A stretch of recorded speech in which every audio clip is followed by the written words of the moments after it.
In this section, we'll look at the arrival of the American troops in Europe in 1917.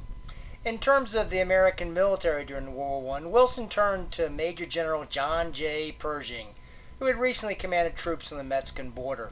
A West Point grad known as Black Jack Pershing because he'd served with some African American Buffalo soldiers.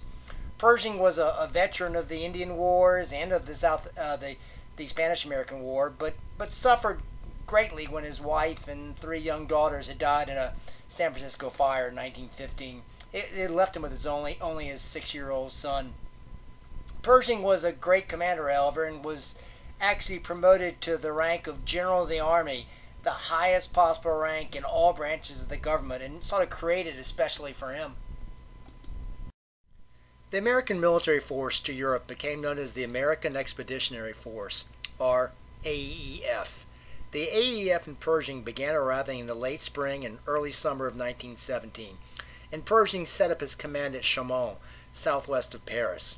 While Allied military leaders argued that available American troops should be integrated into existing military structure and subordinated to Allied field commanders, Pershing insisted on preserving the integrity and the identity of his own command. The result was that Americans were given a sector of the Western Front trenches east of Verdun to defend. The influx of American naval vessels in the war in 1917 helped convince the British Admiralty that the best way to fight the U-boats was not to disperse the merchant marine, but combine them into well-defended convoys. This, in the end, helped turn the tide against the U-boats. During the war, the American Navy grew greatly and ended the war with 2,000 ships and 533,000 naval personnel.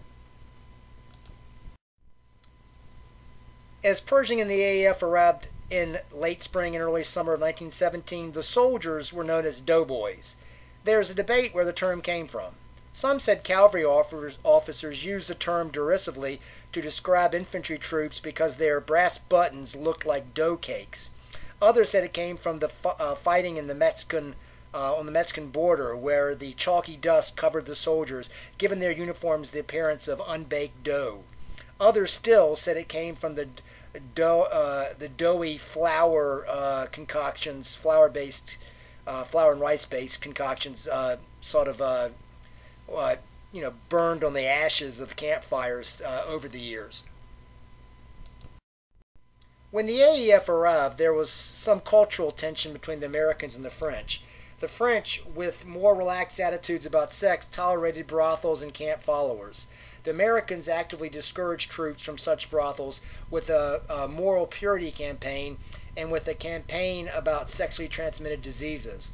Moreover, there was no racial segregation in Europe, undoubtedly a product of the fact that the French had welcomed their French colonial allies into the trenches, and the Americans were used to segregation of Jim Crow. Throughout the rest of 1917, the number of AEF troops continued to grow. At first, they were using weaponry from the Allies, but later they had their own heavy weaponry. The first American shot fired was in the trenches near the French city of Nancy in October 1917. This concludes the section on the arrival of the American troops in Europe.